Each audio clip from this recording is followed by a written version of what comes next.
to Mustafa Barghouti, who's the Secretary General of the Palestinian National Initiative, joins us live from Ramallah in the occupied West Bank. Mustafa, good to see you. First of all, your reaction to this threat, if we can call it that, by President Trump, that he would withdraw support from Israel if it annexed the occupied West Bank. Do you take that threat seriously? Yes, of course. President Trump has drawn a red line for Israel that it cannot cross because he knows very well that this resolution in the Israeli Knesset, while the Vice President of the United States was visiting Israel, was an effort by the Israeli establishment, the Zionist parties, to embarrass the United States of America. And that's a course that Israeli governments has taken for a very long time. But if President Trump is serious, it's not enough to draw a red line for Israel, which is positive. He needs to do more than that. He needs to restrain and stop the Israeli legal settlements because in reality, there are two processes happening. One process is the actual annexation of the West Bank, which is happening by the Israeli legal settlers every day with the help and support and finance of the Israeli government itself.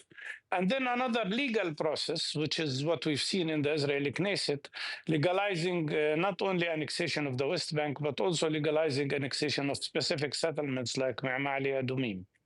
I do believe that this vote in the Israeli Knesset was orchestrated by all Israeli parties, whether in the government or outside the government, to make the issue of annexation a reality on the ground in addition to the settlement expansion.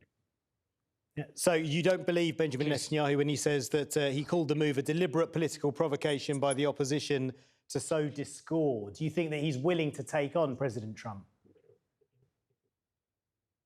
No, he won't. What Netanyahu means is that let's continue the actual annexation, but let's not pass a law now. Let's postpone it till we have better political conditions. Let's make the annexation a reality on the ground.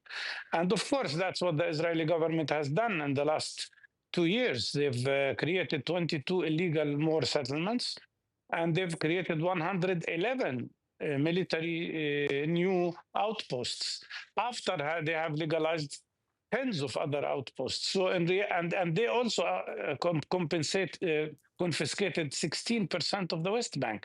So practically the annexation is going on, and that's what Netanyahu not only supports but provides finance for.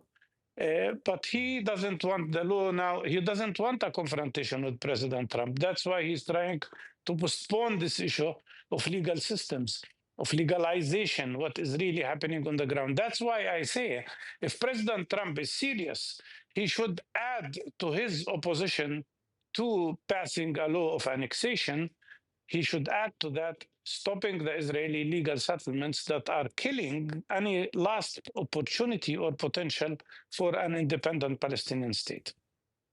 So really, the media has been focused on the vote in the Knesset, but you're saying what really counts is what's happening out on the ground, not what's happening in the Israeli parliament. Yes, but also the vote in the Knesset showed something very interesting. It showed that both the Zionist parties in the government and the Zionist parties in opposition all orchestrated together voting to make that law pass.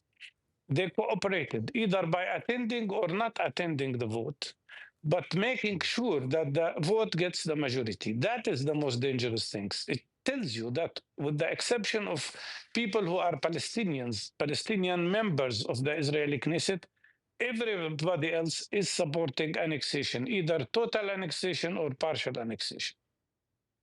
So you think it will pass eventually? Now they can't do it because Netanyahu is going to forbid them, because Netanyahu knows that a confrontation now with President Trump will cost him a lot.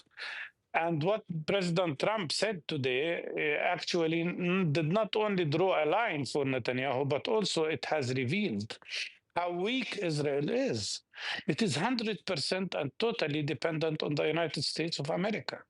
And that's why, and this has been exposed. On the other hand, what was exposed is how powerful the Israeli settlers are inside Israel now. They have become the base of the fascist tendencies in Israel that were responsible for the genocide in Gaza and for the ongoing collective punishment of the population of Gaza and the ongoing illegal annexation and illegal terrorist attacks on the Palestinian communities in the West Bank.